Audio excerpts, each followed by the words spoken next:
Hi friends, hello, welcome to சாப்பிட்டு பார்க்கலாம் channel. இன்றைக்கி நம்ம சேனலில் என்ன ரெசிபி பார்க்க போகிறோன்னா, இனிப்பு பூரண கொழுக்கட்டை எப்படி செய்கிறது தாங்க பார்க்க போகிறோம். இந்த பூரண கொழுக்கட்டைக்கு ஒரு டிப்ஸ் இருக்குது. அதாவது சில பேருக்கு இந்த கொழுக்கட்டை விரிசல் விடும்.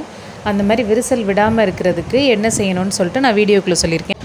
ஸ்கிப் பண்ணாமல் வீடியோவை கடைசி வரை பாருங்கள்.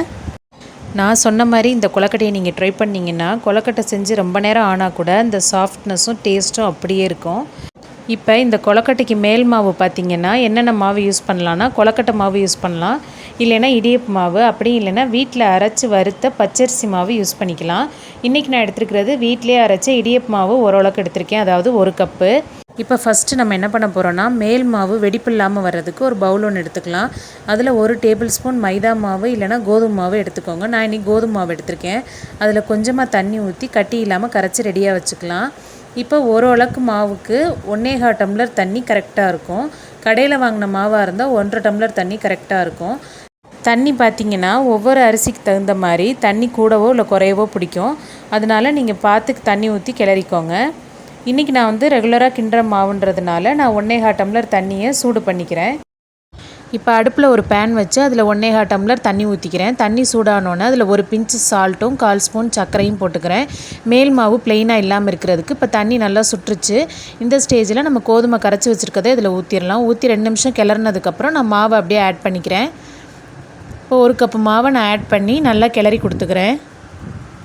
இப்போ மாவை கட்டி இல்லாமல் நல்லா கலந்ததுக்கப்புறம் அதில் 3 ஸ்பூன் நெய் விட்டு நல்லா கலந்துக்கலாம். இப்போ அடுப்பை ஆஃப் பண்ணிடுறேன். மாவு கொஞ்சம் சூடு ஆறட்டும். இப்போ மாவு கொஞ்சம் ஆறி இருக்குது, கை பொறுக்கிற சூடில் இருக்குது. இப்போ இந்த ஸ்டேஜில் கையை வச்சு நல்லா பிசைஞ்சுக்கலாம். இப்போ இந்த மாதிரி சாஃப்டாக பிசைஞ்சுக்கோங்க. இப்போ நம்ம பூரண கொழுக்கட்டை செய்ய ஆரம்பிச்சிடலாம். மாவு ரெடியாக இருக்குது. நான் பூரணமும் ரெடி பண்ணிட்டேன். கடலைப்பருப்பு தேங்காய் போட்டு பூரணம் ரெடி பண்ணி வச்சுருக்கேன். அதுக்கான அச்சும் ரெடியாக இருக்குது. இப்போ வாங்க எப்படி செய்கிறதுன்னு பார்க்கலாம்.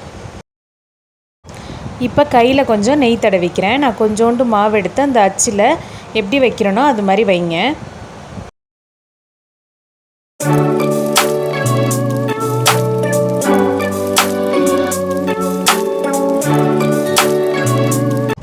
இப்போ ஸ்டஃபிங்க்கு நம்ம ரெடி பண்ணி வச்சுருக்க பூரணத்தை கொஞ்சம் உள்ளே வச்சு நம்ம கீழே மாவு வச்சு க்ளோஸ் பண்ணிடலாம்.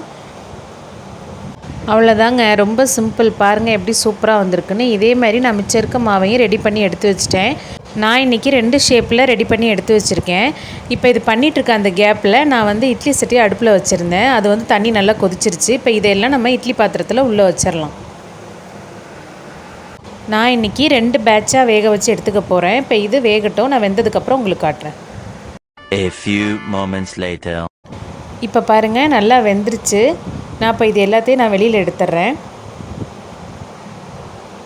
எவ்வளோ சூப்பராக வந்திருக்கு பார்த்தீங்களா? இது நல்லா பஞ்சாக நல்லா சூப்பராக டேஸ்ட்டாக இருக்கும். நீங்கள் கண்டிப்பாக நான் சொன்ன டிப்ஸை ஃபாலோ பண்ணி இந்த இனிப்பு பூரண கொழுக்கட்டையை உங்கள் வீட்டில் ட்ரை பண்ணி பார்த்துட்டு உங்களோட ஃபீட்பேக்கை கமெண்ட்டில் சொல்லுங்கள். இது உண்மையாலுமே அட்டகாசமாக இருக்கும். இப்போ நான் நெக்ஸ்ட் பேட்சையுமே வேக வச்சு எடுத்து வச்சிட்டேன். இப்போ எல்லா கொழுக்கட்டையுமே ரெடி ஆயிடுச்சு. அவ்வளோதான் ஃப்ரெண்ட்ஸ், நம்மளோட இனிப்பு பூரண கொழுக்கட்டை சூப்பராக ஜம்முன்னு ரெடி ஆயிடுச்சு.